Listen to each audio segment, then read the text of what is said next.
I'm your host, Will DeGravio, and you are listening to episode 7 of the Video Essay Podcast. On today's show, I sit down with Jennifer Proctor to discuss her piece, Nothing a Little Soap and Water Can't Fix, and a whole lot more. Now, all of the conversations we've had on this show have been fantastic and engaging, but our interview with Jen is, in my opinion, particularly interesting because she is, yes, of course, a video essayist, but she is also a filmmaker, media artist, and professor. In our conversation, we talk about what those terms mean, how to negotiate the difference between all of them, and how they relate to our understanding of what a video essay is. It was such a joy to talk with Jen, and I am super excited to be able to share our conversation with all of you. Now, before you watch, be sure to go do your homework at thevideoessay.com. You won't regret it. Now, here's our conversation with Jennifer Proctor.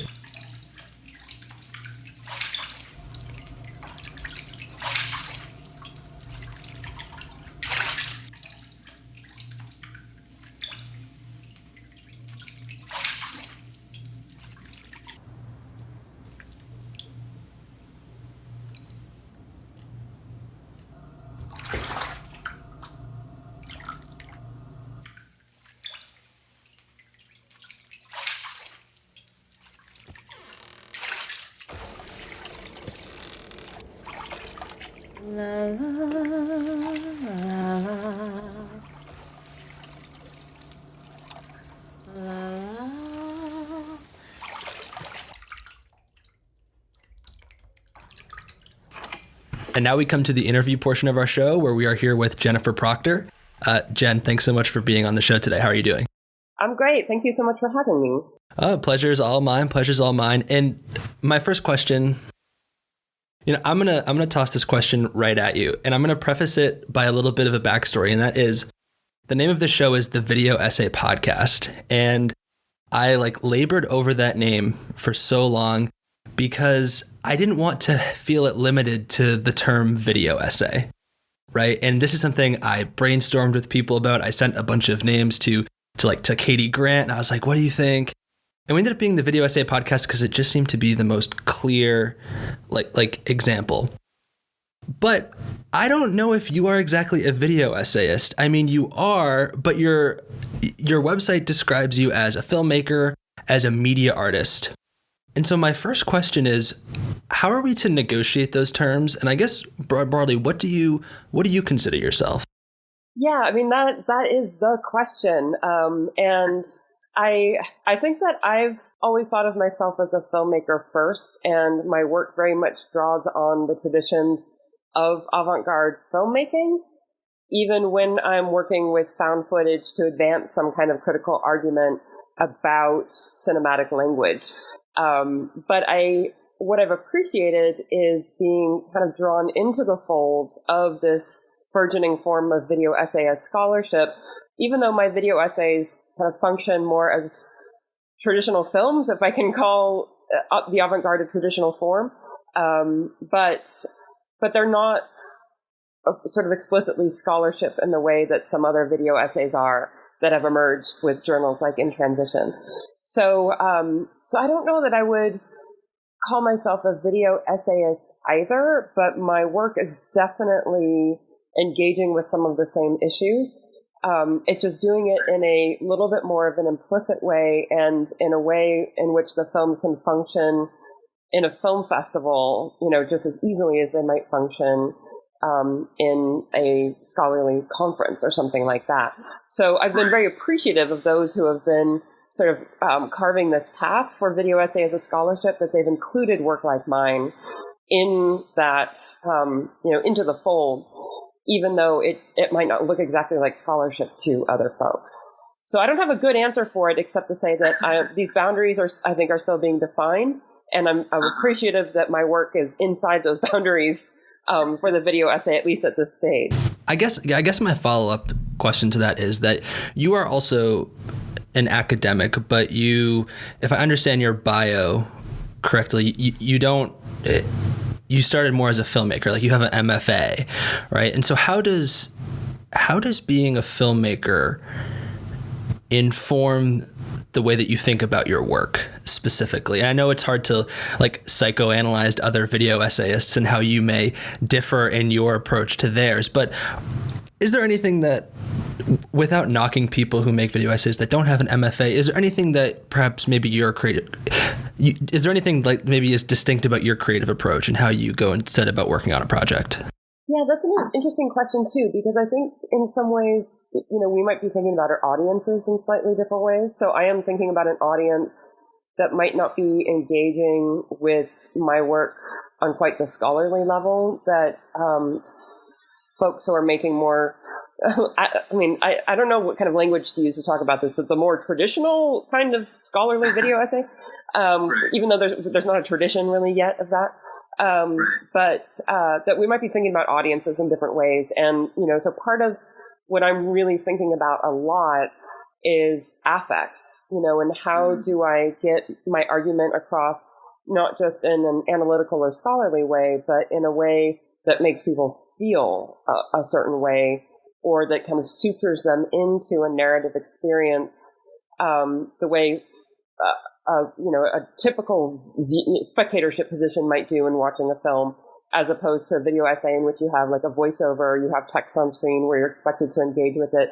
on a more intellectual level. Which is, again, not to say that those kinds of video essays don't have an affective quality, or that mine don't have a scholarly quality, but that I think as a filmmaker, that's one of the key things that's driving what I want my audience to experience. So I think that might be one of the differences. I think for me also, and you'll see this, when we start talking about my work a little bit more, but sound design also becomes a critical element, and it becomes a critical element of that affective register, but also in the way that just the individual shots when working with found footage come together in a more of a seamless kind of narrative driven way. So I think maybe those are some ways that my work might be a little bit different in that respect. What got you interested in making videographic work specifically? We'll start there. Do you remember any video essayists that you watched? And we'll use video essayists in the broadest possible term here, that sort of were particularly influential, or that you saw and were like, I want to try that out for myself. What's the backstory there? Yeah, so I think I've been interested in working with found footage for quite some time. For a while, I made films that were original in every respect. I shot my own footage, I made my own sound. They were more personal in nature, and there was something about that I didn't, not to say that I didn't enjoy, but that didn't sort of harness what I love about filmmaking in the same way. So I started to gravitate more towards found footage, which I think is partly that academic impulse in me, like this desire to want to examine and work with another text. So I'd done that a little bit, but I think that the film that really propelled me in that direction was a film I made a few years ago called A Movie by Jen Proctor, which is a remake of Bruce Conner's seminal found footage film, A Movie, from 1958. And that was a film where I remade more or less shot for shot his original film, where I replaced what were in his original film, like newsreels and novelty films and things like that, with videos I found on YouTube and LiveLeak. And so it was a moment where I was making kind of a critical statement about media and what media looked like in 2010 compared to 1958. But also a moment to dive into someone else's, like another filmmaker's head, to like really get down to the point where I was working with each shot individually as he put it together, and really carefully replicating his pacing and his timing and how he thought about one shot connecting to the next. And so it was this like incredible moment of getting into the head of another filmmaker while also like producing some kind of critical statement, because his original film was also like a statement about mass media and violence. So although I'd done some other like found footage work, like critical found footage work before that, I think that was the one that was like really hit me like, yeah, like I only want to like work with appropriated film from this point forward.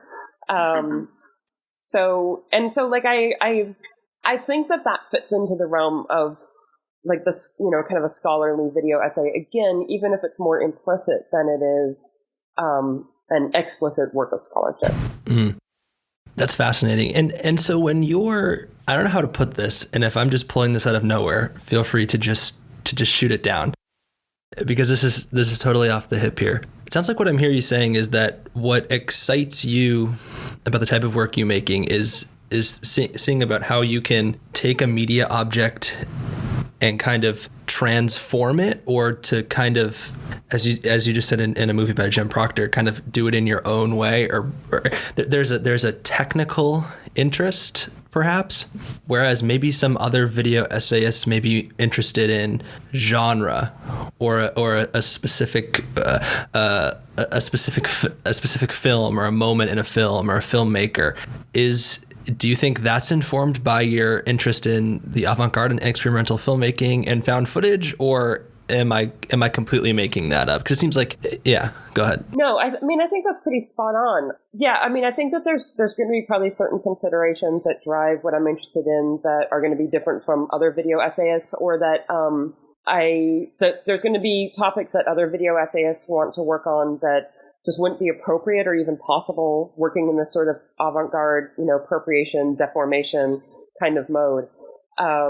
So for me, a lot of it is about being able to do this creative, deformative reading of texts, where it is about literally transforming the object through the filmmaking process. Whether that's editing together different films in order to produce a singular narrative from a wide range of films, or whether it's a really careful examination of a particular text by manipulating that text and revealing sort of secrets that aren't there on the surface. So I think we're kind of saying the same thing. But I think I don't think that's out of left field at all. Mm-hmm. And one thing you mentioned which I thought was super interesting, was that you're thinking about audience, right? A lot of your work has screened at film festivals in particular, and especially Nothing a Little Soap and Water Can't Fix, which we're going to talk about later in our conversation. But in thinking about audience specifically, are you thinking about exhibition when you're making these pieces? Yeah, I would say exhibition is a major consideration, partly because just as a filmmaker, it's hard for me not to think about this theater, like some kind of theatrical setting, even if that's actually probably where my films get the lowest audiences. It's like, there's just not that, it's just hard to get films in a theater, and not that many audiences come to theaters anymore. But still, like finding an audience at film festivals is one of the major things that I'm thinking about when I'm making these films. So that it could maybe attract an academic audience, but then also make meaning for a more general audience, because it is important to me that my work reaches an audience outside of the academy. And,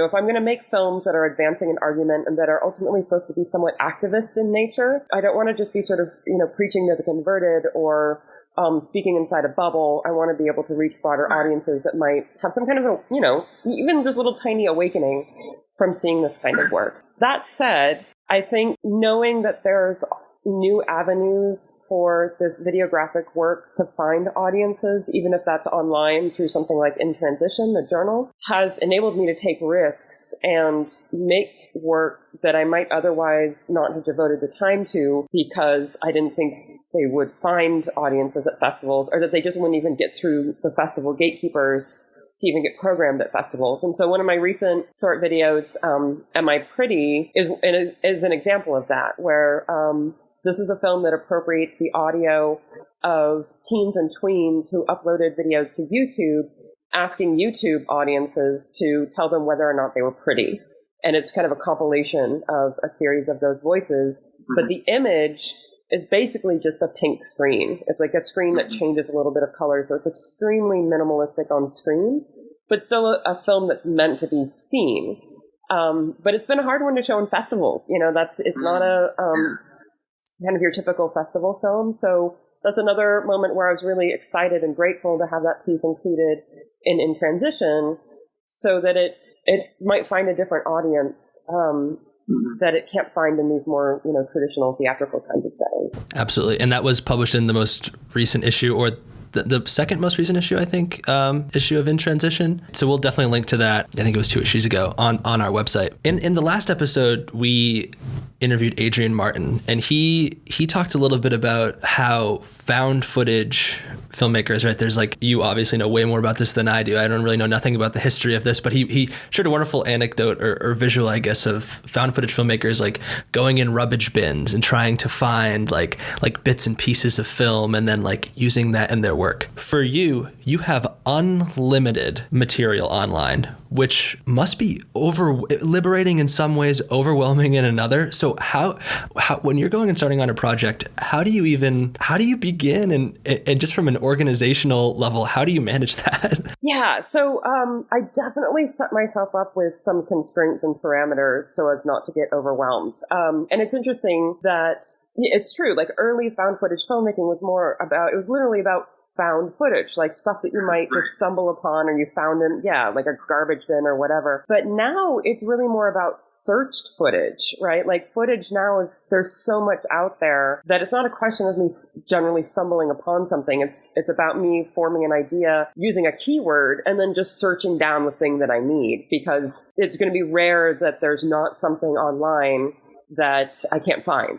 Right. So, and that there's a bunch of ethical implications and other kinds of creative implications that the idea of searching instead of finding raises. But I will say, with my last few films, I have focused really tightly, like for one, with Nothing a Little Soap and Water Can't Fix, just on feature films and feature films with images of bathtubs. And when we get into that in a little bit, I can talk about more of my other parameters. So that limited the scope quite a lot. When I was remaking a movie, since I was pulling just from YouTube and Lively, that was kind of overwhelming. And that was, 9 years ago or something, when YouTube was even smaller than it is now. And that definitely raised some issues in terms of how do I select, just the right image to go with the original image in that movie. And I had to make some decisions about that. So it's tricky, but for me, I have to set some parameters for myself from the start or I won't get anywhere. I think that's a perfect segue to starting to talk about Nothing a Little Soap and Water Can't Fix. And that was my first question, which was how did you assemble the clips? And why bathtubs specifically? Because I knew it was when you decided for us to talk about this, I knew it was bathtubs because I had seen this before, but I could imagine someone sitting there waiting it's pretty clear that it's only bathtubs, but someone could just be saying, why not showers? Like, where's the psycho shower scene, right? So talk a little about your parameters and how you went about assembling the clips and what that process was like, because it must have been very laborious. Okay, yeah, it was laborious and it was fun because it's a big research project and it's a big puzzle, which are two things that I really enjoy. But I focused on bathtubs. The project came about because I was kind of mining for footage for some other idea that I had that didn't really pan out. But as I was looking for footage for this other project, for whatever reason, I was looking at films that also seemed to have these scenes of women in bathtubs. And I just kind of started noticing really obvious parallels between the different scenes that featured these women in bathtubs. And so that's kind of what sparked the initial idea. And I decided to focus on bathtubs partly because I didn't want to include Psycho. Because Psycho is that's such a loaded scene. And I just didn't think there was any way that I could include a scene like that without it sort of taking over the whole film. But also because women in bathtubs is actually kind of a different setting and a different activity from women in showers. And that we tend to see a lot more men and, just other kinds of people in showers in films. Whereas when women are soaking in a bathtub, it's a certain kind of activity that is about, it's really explicitly about women in the domestic space and about women in a vulnerable place in the domestic space in a way that showers are a little bit more malleable. I can't believe I know this much about bathtubs and showers in films, but bathtubs could they serve a bunch of different functions that showers don't. Like showers tend to be a place where you go just to clean off. Every now and then, you'll see people crying in showers and things like that, but they tend to be more utilitarian. whereas bathtubs are much more about like going to a place to relax and be by yourself, or take some time to cry, or pleasure yourself. Like bathtubs have all these other connotations that also become the place where women get slaughtered. So that's sort of why I chose to focus on bathtubs. And so I started by, it's always interesting, like how do you easily find like every single example of a woman in a bathtub in every feature film that you can find? And so, I started just by going off my own memory, and then like going into the crowdsourcing sort of social media space, like tell me all the films you can think of that have a woman in a bathtub. And then going to some other places like Reddit and asking like for examples of women in bathtubs, which you can imagine like what kind of responses you might get to that on Reddit. But some of them were helpful. And then IMDb also has tags that you can search. So I started by gathering all of that and then checking out as many DVDs and Blu-rays from the library, various libraries as I could, so that they'd be free. And then any titles that the library didn't have, purchasing those. And then just going through them step by step and figuring out, like I was really focusing just on women alone in bathtubs for the most part. So if there was like a man in the bathtub with them, that wasn't the same kind of scene that I was looking for.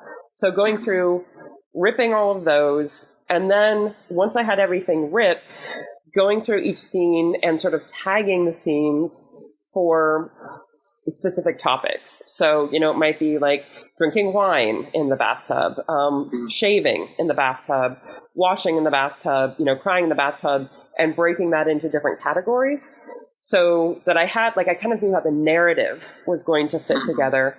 And then it became that sort of more fine-tuned process of, okay, now that I have these topics and this narrative to string together, how do I assemble them shot by shot so that one shot leads in some kind of transitional way into the next to build this experience over time. So, so it's an interesting, it's an interesting analytical process that then turns into this sort of creative process that I really enjoy. Right. So were there films that you found that you didn't use, or was one of your parameters that you had to somehow incorporate every film that you found? No, there were some films that I didn't use either because the composition of the shot didn't work. So there might have been some instances where there was a woman who was essentially alone in a bathroom, but there were like people moving around behind her that just didn't, like, it became distracting to the shot, or compositionally it didn't work for some other reason. I know there's definitely some films that I missed. So every now and then I'll show the film and somebody will be like, you forgot such and such. And so I know that, that there's some that I could have included that I didn't just because they never made it onto my radar. So there were, I can't remember any specific films off the top of my head, but there were definitely some that got discarded in the process. As you say, you build a narrative throughout the essay. So what were some of the biggest challenges to constructing that narrative? Because it flows like so unbelievably smooth. And I'm thinking, I want to get to sound in a minute. So if the answer includes sound, we can hold off for a transition. So I'm thinking of just like any visual composition. Give us a sense into the labor and time spent. Yeah. So I think that at least at first, a couple of things I'm looking for are repetitions. So because part of the argument I'm making is that these are tropes, right? These are like well-established tropes of how women are portrayed in bathtubs. And so the more I can demonstrate that we literally repeat the same composition or the same action in multiple shots, then the stronger the argument is. So one of the things I'll do is like look for ways that I can essentially repeat the same action from shot to shot from multiple films. Which is part of how the film starts out with, these kind of dolly-ins or zoom-ins going into these bathrooms, kind of opening the bathroom door.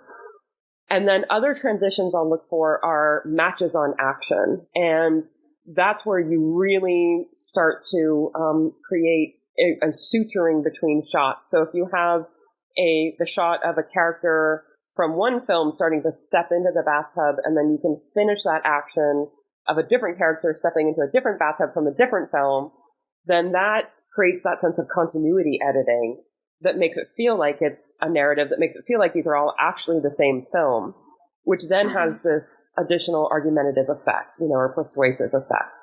So those were two of the main things that I was looking for to string these together. And then it becomes a question of, in what order do I put those in? So if women are, pulling their robes down, are there like graphic matches I can look for from shot to shot that just make those flow in a certain way? And then this is interesting too. There was another video, probably like the first videographic kind of found footage film I made several years ago called Groundless. And this was a found footage compilation of an airplane crash. So like, again, creating this sort of narrative, like almost narrative index of all the moments that occur in a plane crash sequence in a film. And in that film, watch any plane crash sequence and this will happen, right? Everything's going fine on board. The flight attendant has given out the drinks and the food and all that stuff. And then there's a little bit of turbulence. And everybody kind of freaks out for a second. You can see everybody's nervous, but then things go back to normal. And then the real, crash starts to happen. And so there's something similar that happens in Soap and Water, where there's a scare. There's a little sense of nervousness and suspense that happens, and that happened in multiple films. So I was able to sort of extrapolate that little moment as well, where someone falls asleep in the bathtub and they wake up scared and just realize, oh, it was just a bar of soap. It wasn't like a monster. And then it turns out like there's a monster, right? So that little like bump of suspense.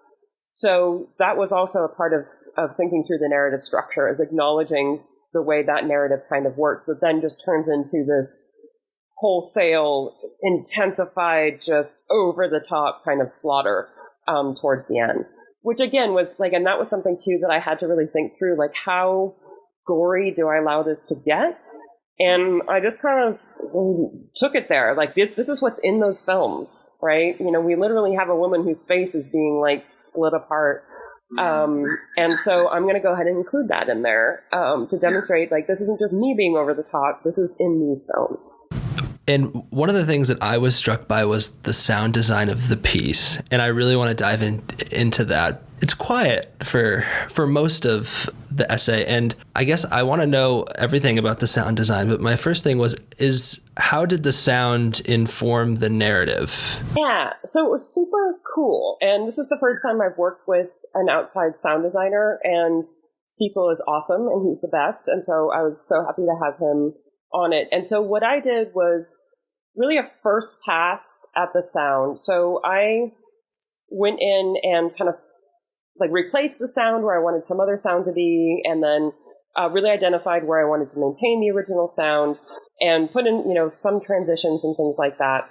But I wanted somebody who could really master the sound, so make it sound really good at the end, and who had more of a musical background, because I don't have a musical background. So someone who could be sensitive to like rhythms and tempos in the piece. And then there's a little kind of stinger at the very end where we have, this decomposed body sitting up in the bathtub, which kind of suggests a renewal or a continuation or a revenge. And so I needed some kind of like little musical stinger to go there. So he designed that from scratch. And then he went in and sweetened a few things here and there too, like where he realized that the original sound of whatever, the faucet running just wasn't working with the other examples, or it just needed a little extra like frequency push in a certain area. So he went in and really did a lot of that sweetening to just make it pop. So like really working on it as a film, in a traditional way as a film, is really what Cecil contributed to it. I was going to ask you about that ending, so I'll use that as a segue. It seems like in the narrative arc, that's almost like it ends, the film ends, spoiler alert, and hopefully everyone will have watched this before the conversation, but like the film basically goes from like what I would say is like, if there's a spectrum, it could almost be like a life to death spectrum, right? Or like total relaxation to like being brutally murdered. And that last shot is from The Shining. Yeah. And like the woman almost like coming back from the dead. Right. So when did you know that would be the final shot? And how did that like inform the narrative arc, or did you always see it in that way? No, so this is one of those great moments where I showed a rough cut to a trusted colleague, and then they gave me an awesome suggestion that like made the whole ending, which is why like, yay, collaboration and revision. So I showed this to a friend and colleague of mine, Evan Meany, who is a new media artist at the University of South Carolina, and someone whose point of view I really trust. And so when I originally showed him this film, it just ended with like the skeleton. It ended on like just this really down note of like, this is what women are subjected to in film, which on the one hand is like a fair argument. But on the other hand, it's really this like deficit model of looking at female representation. It's like a real downer. And so now I can't remember if he specifically suggested the image from The Shining, or if we just kind of talked about there being like this coda that had a greater sense of power, like, I hate to use empowerment, but something that gave us a little bit more to latch onto at the end. And so somehow that image from The Shining came about, of like, here's the moment of this woman who's been slaughtered by the male gaze, and like patriarchal cinema rising back up again. And it's not only this slaughtered woman, but she's an old woman, she's nude, she's decomposing. So it's giving power to this image of women that has essentially been rejected as an element of the male gaze in cinema. So like an older woman who's nude, and so, and it's a little cheeky, I think, that ending too. Like people, when I show it in theaters, there's usually kind of a giggle at that point because it's recognized that this woman is kind of rising up again. That's something else we could talk about. People laugh. Sometimes people laugh in weird places in this film. But yeah, like for the most part, people, I think, laugh in the right places at this thing. Like there's usually some nervous laughter when people really realize where it's going. There's laughter when people really recognize that just how similar certain shots are. So there's a sequence where we see women like in a really frontally composed shot of the bathtub with a wine glass sitting on the side of the tub. And the composition is almost exactly the same. It's like they just stenciled the composition for each shot. And that sequence usually elicits some giggles where people kind of, they're getting the argument that's being made. And then there'll be some nervous giggles like around the first sort of scare. But then sometimes people laugh at like the really violent parts. And again, maybe that's nervous laughter. I don't know. Like part of me doesn't want to interrogate that. But yeah, so like, it's always great to see work like this with an audience too, because the audience will tell you whether certain parts are landing or not. Yeah. Yeah, and that was going to be my next question was like, how have this is screened at several film festivals. And so I guess you've just given us a taste of how audience have responded, but I would just be interested for them. I'd be interested to know, like, for an audience that may not be familiar with like found footage, are people like confused? I don't know if confusion is the right word, but are like, do you find that audiences know how to, I don't mean this in like a condescending way, but just kind of like what to make of a found footage film if they're unfamiliar with it? Like, what's the feedback that you've gotten? I assume you've been at some of the festivals where it's screened. Yeah. So for the most part, people really seem to get it. I'm sure that there were, some folks that, there was one screening, where in Austin, Texas that I went to, and someone did ask, like, what exactly is the argument this film is trying to make? And so I don't know if that was someone who's just maybe uninitiated to this kind of work, or maybe the argument is kind of muddy, or maybe they just wanted me to speak about it. I don't know. But someone who did ask that question, for the most part, I think people get it. I think what became tricky for me is that it started showing off at, sort of ordinary kinds of film festivals. And then it showed at Fantastic Fest in Austin, which is a different screening, which is like a big horror kind of cult movie kind of place.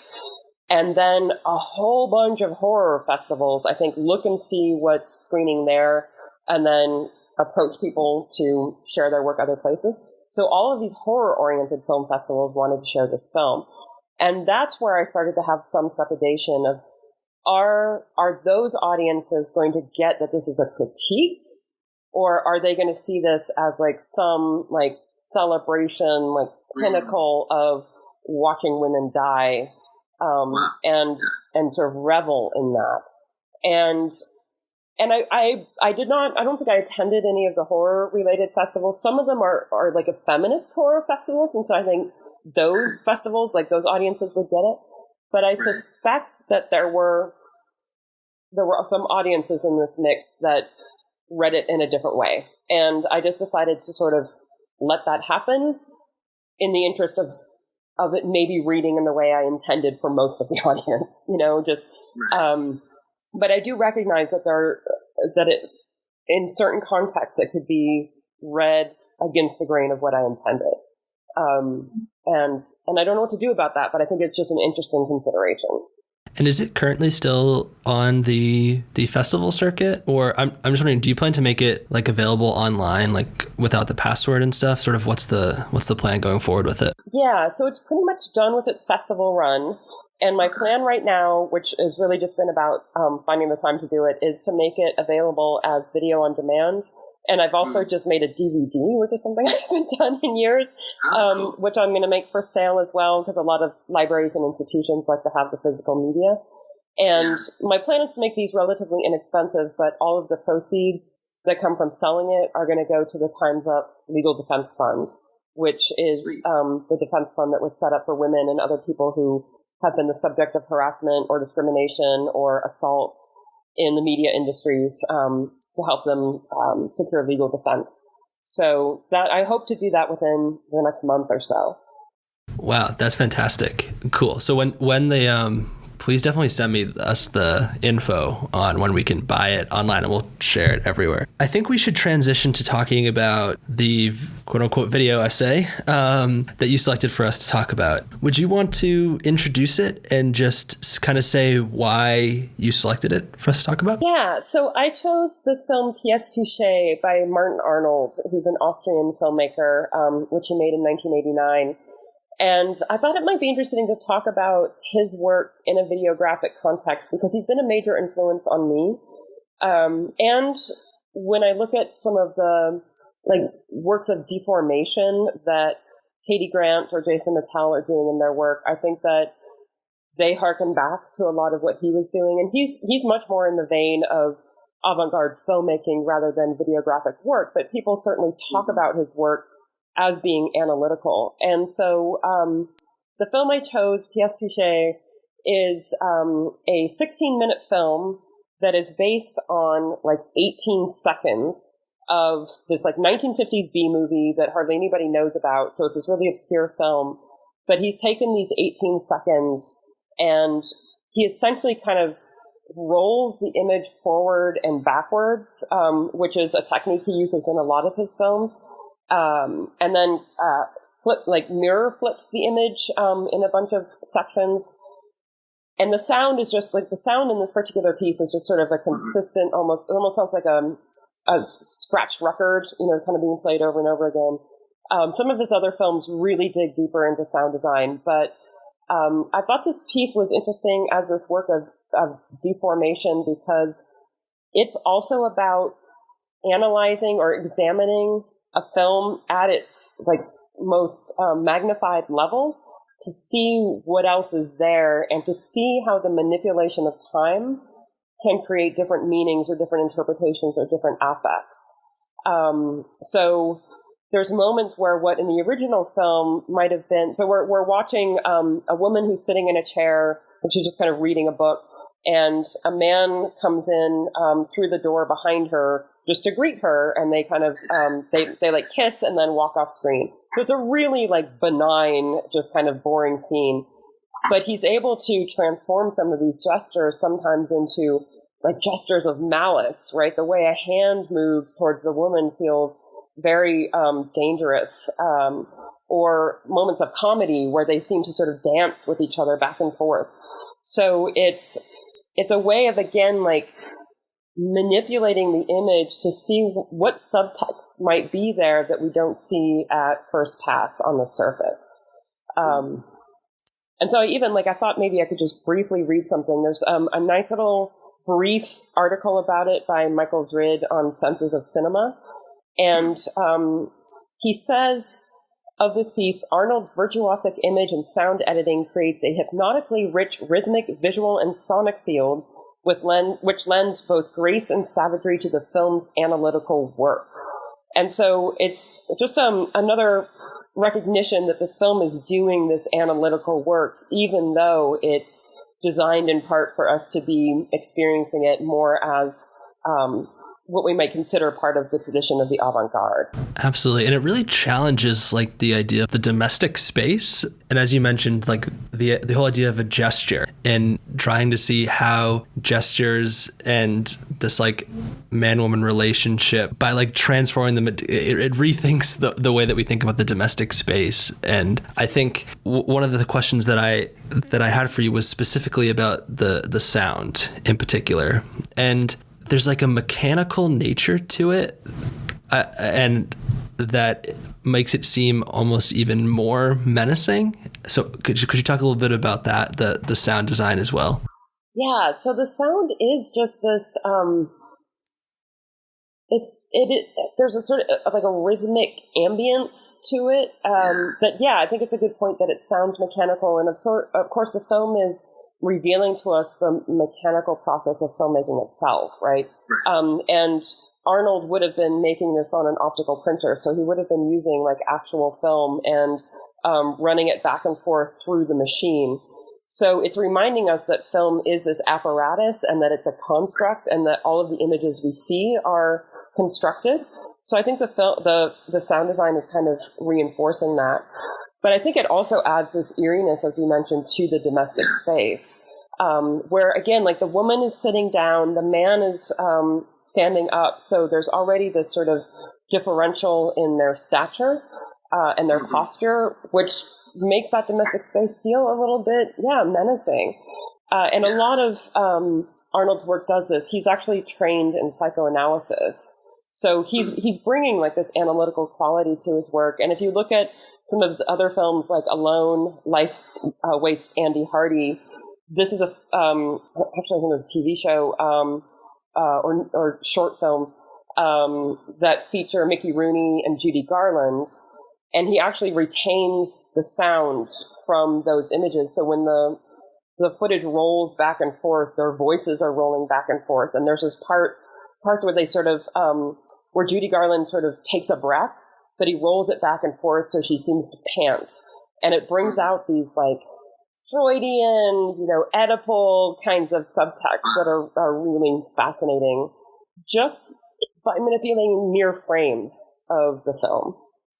There is something that kind of reminds me of the everyday common gestures that occur in the space are actually mechanical because actors and actresses and performers and directors are just repeating them over and over again in films and on screen. And so it's trying to challenge the normalized way that we look at domestic relations is what I was thinking about. Maybe actually these gestures aren't without meaning. They compile and they do end up shaping how we view the world and how we view cinema. As a true deformation, it doesn't apologize for its manipulation, and actually it wants you to just go with it to the deepest level. Yeah, absolutely. And I think it's also interesting in that perhaps as a critique of what is clearly a white suburban, middle class kind of domestic space, that there's something mechanical about the routines that happen in that space and something mechanical about how the relationships are maintained in that space. So that, every day we come home, it's the honey, I'm home, and you put the keys in the basket and, dinner is prepared for you. It's a routine that gets repeated every day like a machine. So there's kind of a critique of that domestic space that I think is enhanced through these allusions to the mechanical as well. Absolutely. And this goes back to something that we talked about earlier about found footage, and that is the fact that this was made with a homemade optical printer and pieces of film contributes to the aesthetic of it. Is that something you could do parts of this today through digital. But is there something, but could you achieve the same effect with digital? I think I know the answer to this question, but I'll toss it out there anyway. So I try not to, like, even though in my early days I was a little bit more of a purist, I try not to be as much of a purist now about what you can do digitally versus what you can do with analog and what you can't do with either of those things. Mm-hmm. That said, I think there's something about pushing and pulling film through an optical printer that allows for discoveries that you might not discover so easily with digital. It gives you just a sense of this ability to play around. And I'm making this gesture of like the film going through the optical printer. Like, what happens when I advance and then rewind this sequence of frames versus what happens when I advance and rewind this sequence of frames, which you can do digitally, but not as immediately. You have to, like, to do it digitally, you have to like choose a little sequence and then go in and add an effect and see what it looks like. And there's not as much play, I think, involved, which can promote discovery. So I think, I'm not sure that this film would be made now. Like, I'm not sure that somebody would like have the impulse or have the invention to make a film like that now, just because it's a different process of discovery. I don't know. That's kind of my take on it. It's actually something I've been talking about with students in my audio production class, that, and this is maybe a little bit of a tangent, but I think it's interesting, that the sounds of the lightsaber in the Star Wars movies was a series of discoveries and accidents. And it, the sounds were brought together by the sounds of like the hum of a film projector that Ben Burt had in an office, and then the sound of a particular speaker that he had in his office. So it was about these mechanical analog machines that he had around him that he discovered and recorded by accident. And so that's just another example where we still might have a really cool sound of a lightsaber now if that movie were to be made, but it wouldn't have been the same sound, right? There's just a different process of discovery and creation. That is not a tangent at all, because I want to talk to you. I want to kind of close our conversation here by talking to you about teaching. But I'll preface that by saying you already mentioned Jason Mattel, who listeners of this show, I was his student and learned basically a lot of this from him. And I think the phrase he uses is like thinking of videographic criticism and deformative criticism specifically as a lab of sounds and images where you can tinker around. I think that was such an important phrase for me to start thinking about this work. And I think this piece is definitely in that vein. But I want to talk to you as a teacher who recently published an article teaching avant-garde practice as videographic research in the most recent issue of Screen. First of all, how have you found generally teaching this to students? And without regurgitating the article, because we've linked to it and people will hopefully read it, and it's well worth a read. And you described much of my own experience as a student of this. But talk a little bit how that article came into being and sort of getting students to think in this mode. Yeah, it's tricky. And unfortunately, at my institution, I don't have a course devoted just to videographic criticism, which I would love to do, and I hope to develop that in the future.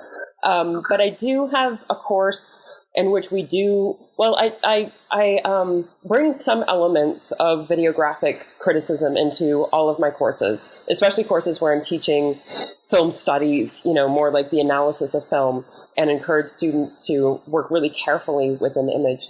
But I teach another course called New and Emerging Media, and it's really in this course where we've explored some of these methods that are, again, very much about the notion of play and seeing what happens just when you try different kinds of techniques to manipulate an image and what you learn from that. So in that class, I've had students do like mashups where they bring two different sources together in order to put those two films into dialogue and then to create something completely new out of it. And so I'm going to forget the Disney characters because I'm so bad about knowing my Disney films.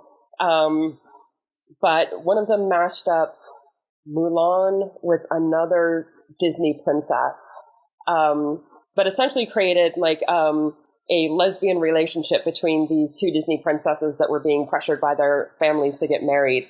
Another student helped her by creating a title that just called it Gay Disney. And so it was like this moment again where, because she was able to so seamlessly edit together these two Disney films and these two characters, revealed how formulaic, Disney films are, and how formulaic the way they, even if they change the ethnicities of the Disney princesses, just how formulaic those princesses are even portrayed, how formulaic the narratives are. So it both became a critique of Disney's heteronormativity, but also a critique of the form and structure of Disney films. And that was something that, again, took a lot of play, like just a lot of experimentation with how do I edit these together and how do I make them make sense? How do I ensure that an audience was actually going to get the story I'm trying to tell? So we do a lot of that kind of work in that class just by creating an environment where there's no such thing as failure. You can take lots of risks, and even a film that fails because an audience member maybe can't make any sense of it is okay because of what you've learned along the way, like just by cutting together, different images or, trying out different filters on an image to see what other details might be revealed in an image or things like that. So using what are, again, I hesitate to use this term, but traditional avant-garde practices of manipulating an image in order to learn something about the process of narrative or the image itself from a critical perspective, and then being able to articulate what you've learned. So that's kind of how that article came about, is really kind of blending my background in the avant-garde, a lot of what I was seeing with more traditional scholars doing like these deformative practices, and then my own teaching to come together to show how all of these things, the avant-garde and videographic criticism are something that can be taught in the classroom as a form of research. Jen, thank you so much for taking the time. I really appreciate it. Oh, it's been my pleasure. This has been a delight. Thank you so much.